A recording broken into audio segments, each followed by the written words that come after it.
Richard, we asked folks for their water heater questions, and boy, did they have a lot of questions. Everybody's got a water heater. Well, and apparently everyone's got a question about them too. I went through them, and it looks like the most popular question had to do with when do I get rid of my water heater? Right. Because they buy a new house, or they look at their water heater, and they realize it's 5, 10, 15 years old, and they're all terrified. When's it going to leak? Right. Yeah.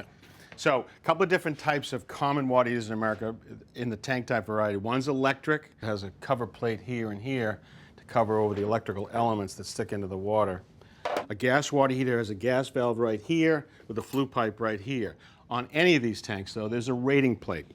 And you go here and you can see what size the tank is, what the model number is, and the date of manufacturer. You can see this was 2013. So then the question is, when do you change it? So these things are glass-lined steel tanks.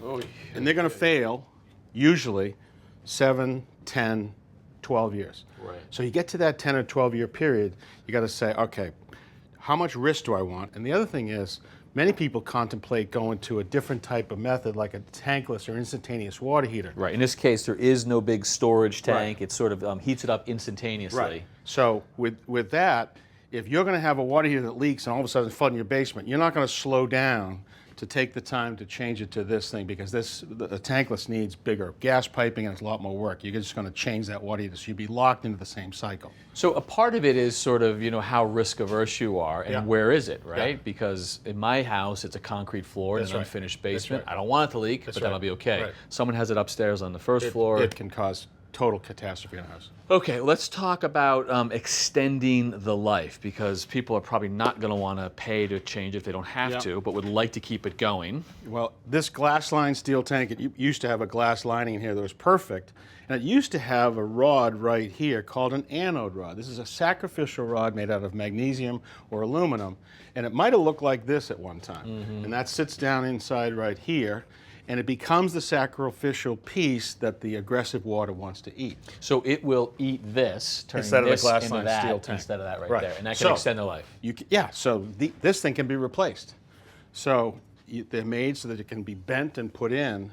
Now, if somebody was to come along and replace this anode every 2 to 3 years, you could make a glass-lined steel tank last for, pick it, 20 or 30 years. Wow. Okay? Right. But nobody does it. Okay? Okay?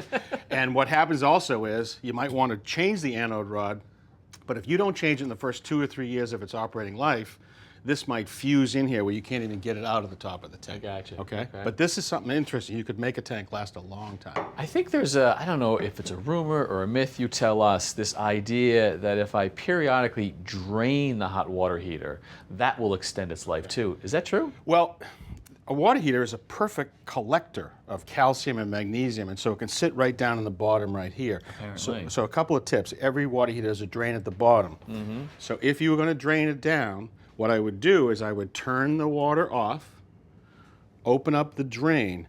Now, if you do that, what I would do is also turn this on just a couple of times. So think about what you're doing. You're going to sort of push and sort of spray it down through this dip tube to sort of wash some of that stuff down the drain. Oh, I see. If you didn't do it that way and you left this on, you would actually just take water right out of the bottom of this dip tube and it would go right to the drain. It would leave all the buildup in the bottom of the tank. Gotcha. Okay. If I come home and I find that I've got a leak coming out of my hot water tank, I'm worried that it's going to blow and get worse. Yeah. First thing I should do? Well, this is the biggest panic in most people's lives. When these water heaters go, they do not go like an eggshell being smashed on the ground. It's usually a pinhole leak. So the control is important. There's a shutoff valve, there's a cold water line and a hot water line. You got to get and turn the water heater off the cold water side. And now over time the pressure will relieve through the pinhole leak. Yep. But you still have water in the tank and you have water up inside the house. Right. So put a hose on the drawer off right here and open it up and just relieve the pressure, and that'll just give you time to exhale until you can call somebody to replace the water heater. Perfect. All right, good information. And one thing, if we want to worry about why people are so concerned about the water heaters, can you stop scaring them? This thing's terrifying. No, this is what it looks like inside, sorry. All right. Thanks for watching. This Old House has got a video for just about every home improvement project, so be sure to check out the others. And if you like what you see, click on the subscribe button to make sure that you get our newest videos right in your feed.